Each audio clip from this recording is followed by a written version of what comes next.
Now, folks, just for the conversation, once again, we have people that are curious about things, and I don't blame them. And what they wanted to know was how come they notice I wear slippers, and as soon as I get off my horse, I take my boots off and put these on. Well, there's a lot of reasons why. One of them's the birthday cake. The other one is that these cowboy boots have got a leather sole. If I were to walk around in this leather sole for any long amount of time, I'd wear the sole out quicker. I don't use and you're cheap. neoprene soles or whatever they're called. I use leather. So as soon as I get off my horse, these are waiting on me. The straps, as you know, I make with a pocket knife. I don't want the buckle hanging up in some bed spring alleyway trying to work cattle. The strap underneath keeps the spur from doing this. Tip going down, the band going up. There's a spur counter that the spur sits on. That's a big problem a lot of people have. Well, nowadays when you buy a pair of boots, you don't have this on them unless you buy if you go to Alpine, Texas or somewhere where they know how to make boots, they have the spur counter on there.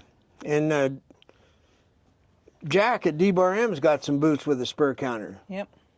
But almost all boots you buy now don't have a spur counter, and I think that's because you get tangled up when you were line dancing, which I don't give a damn. But anyway, that's the story on the boots.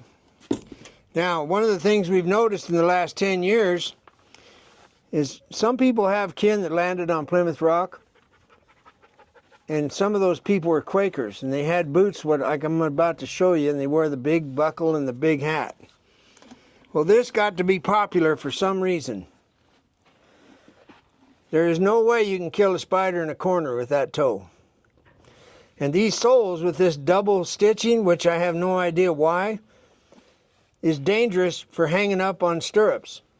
Okay, now this is a lady's boot, but if you can imagine, if you wear a size 12, and this is wider being relative, it's going to end up hanging up on the side of your stirrup. That's why I don't like these kind of boots. Now remember, you asked, so I'm telling you. What you do about it's irrelevant to me, but this is me breaking it down.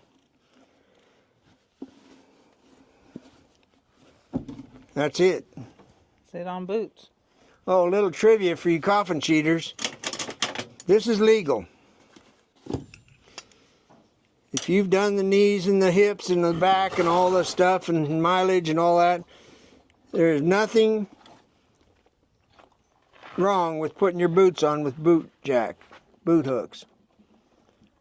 I'm going ahead and validating you right now. It's okay to do that. And if anybody laughs at you, you just tell them Pat said it was okay. So there you go. Are we going to start selling the Pat Puckett boot hooks? No. That's it, folks. That's the list.